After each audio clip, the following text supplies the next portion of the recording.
Hello and welcome to Nowhere. My name is Trish and I am the creator behind Nowhere Novelties. I bring up the amazing Jessica Flynn on a regular basis, and a lot of my cup designs are mimicked or inspired by her.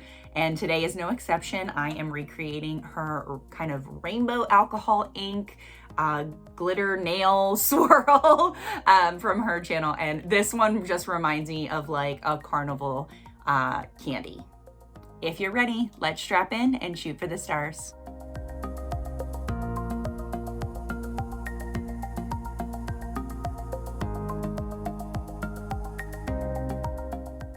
I am bringing out a big cup today for this one. This is a 30-ounce skinny from Maker Flow Crafts. It's base painted white.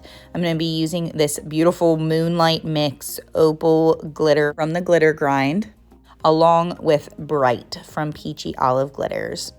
On an epoxied base, I'm starting with my shaker bottle. Like, I'm not going to dump directly onto the cup. The shaker bottle will give me a nice, like, dispersed, kind of chunky glitter base. I didn't want, like, full chunky glitter. I wanted this to give dimension to, like, the background.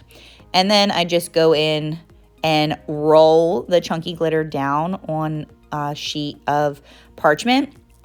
That's going to help get everything to lay nice and smooth. And then I go in with Bright and just fill in the gaps, basically. I'm doing like a nice soft coat over that chunky glitter, and that will help fill in the gaps between the chunky pieces and give me a nice sparkly base for me to then apply the alcohol inks. I did epoxy this until smooth. I actually think because I rolled down that chunky glitter that it only took one coat, but just make sure you have a nice smooth base before you get started with the next step. So with your epoxied cup, we're going to move on to the alcohol ink step. All of these alcohol inks are from a brand called Inkwave on got them from Amazon. Came in like a pack, I think, of like 16 different colors. So I am pulling out the whole rainbow.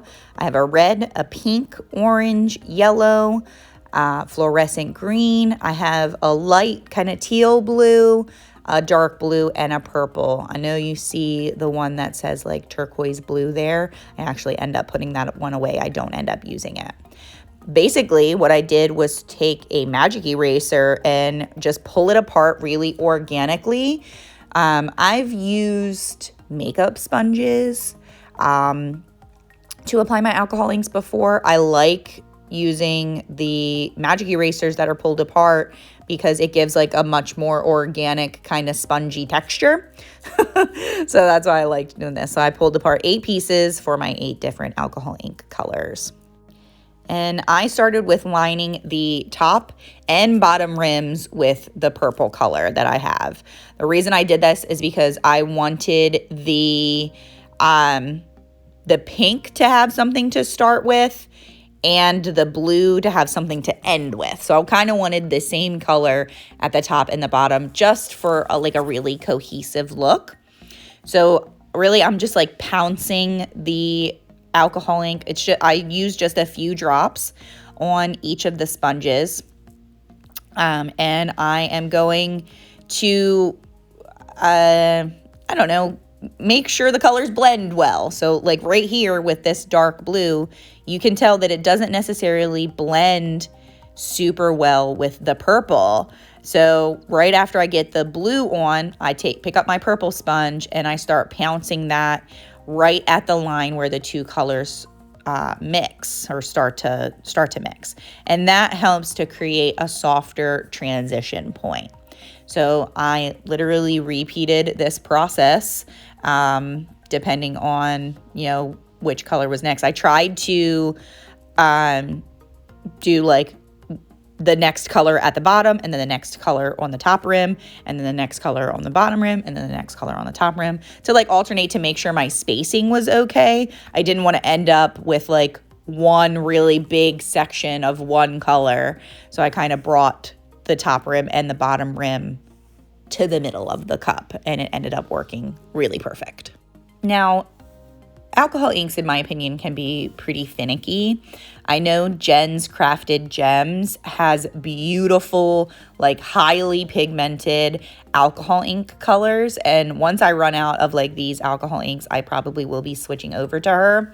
But I got these when I first started out. And like, if you can, to me, this red is not pigmented enough for me, in my opinion. I don't think it has a really strong deep red pigment. I think it runs a little bit more on like the pinky side. But in this application, it actually turns out really great. And this green, like, look at this green. It's fluorescent green. Tell me that doesn't look yellow. So anyway, when I got to this point and applied this green and it was pretty light, it's fine. We're creating the rainbow here. So I went back in with that lighter blue and started pouncing a little bit more to create like a more vibrant, truer green section. It ultimately ends up working out because the yellow alcohol inks that I have, you'll see, kind of show up a little bit more on the orange side. So really I have like this orange that I'm applying now, and then the yellow that I apply really is not a true yellow. So the combination of the yellow, the actual yellow, and the more yellow green of my fluorescent green finally creates that that yellow portion in the very, very center of the cup. It's a very small line, if you ask me, but I think my rainbow turned out beautiful. Now, before I put any epoxy on this, I grabbed a spray bottle with 91% alcohol and did a quick mist. Boom. And it gave this awesome texture. I did put one coat of epoxy over this because I knew the next step was going to be a peekaboo. I have 3 sizes of masking tape, about 1 inch wide, a 1/2 inch wide, and a 1/4 inch wide.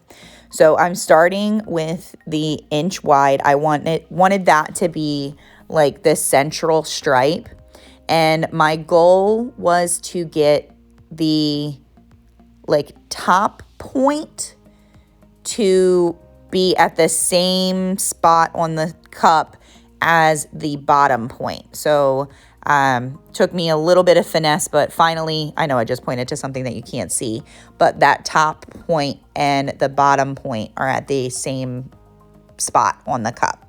That's hard to explain, but and then I took the 1/4 inch tape and I added just these like small kind of reference spacer tabs. So I had the same spacing on either side of the stripe. And then I'm going in with the 1/2 inch tape and I'm going to apply that on either side of the 1 inch tape. So that's what I'm doing right now. And then I will move those spacer pieces to the outermost side of the tape so that I can then apply the smallest size tape, the 1/4 inch tape. So I went from the largest size to the middle size, now to the smallest size.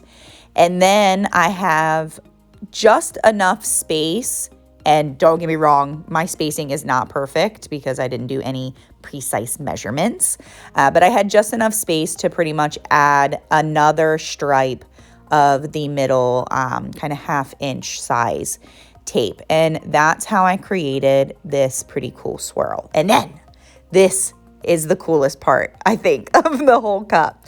So I lined the entire bottom of the cup with masking tape. And my thought process is I really wanted this to look like basically like a peppermint candy. I wanted it to swirl like that. And I didn't know how to really create it with the tape lines, so I just drew it on.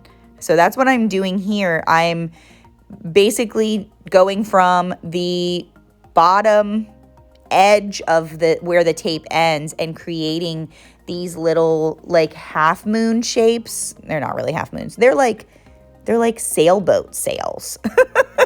That's the shape we're gonna call them. And they do not connect in the center. So that's the most important part. Keep that in mind. So I'm just drawing these little shapes, and then I take my X-Acto knife and I'm cutting out the excess for these shapes. So where you see the alcohol ink now, so basically where there is no tape, that's going to turn white. So that's why I didn't want these pieces to connect, because I wanted to see basically the alcohol ink shine through. So with all of these, these little swirl pieces cut out, I then went out and spray painted the whole cup with just a matte white to create the peekaboo. I did let the spray paint completely dry. I don't know if that was a detriment or not, because when peeling, now granted, this is not like the most, high quality masking tape. This is Amazon masking tape. I don't know if that's why I got such rough edges. But this is the peeling process, which is very satisfying. Peeled all of the masking tape off. I was noticing that I had a lot of, not runs or oversprays. I just didn't have like those crispy lines that I wanted. So the next step of the process after I get, all of the masking tape off, which is definitely a tedious process, I actually went through with acetone and a angled paintbrush. I'll show it here in a second. And I basically cleaned up all of my paint lines to make sure that I had these nice crispy paint lines. It was very tedious, super, super tedious. What you're seeing right here, I did this on the entire length of every single swirl. Took a good bit of time, but I do think the payoff was very worth it. So once this step of the process is completed, I applied 2 final coats of epoxy. I thought about pinstriping my white lines, but I decided against it, and I do think it turned out very nice. If you like this tutorial, please like and subscribe. I will see you all next time. Bye-bye now.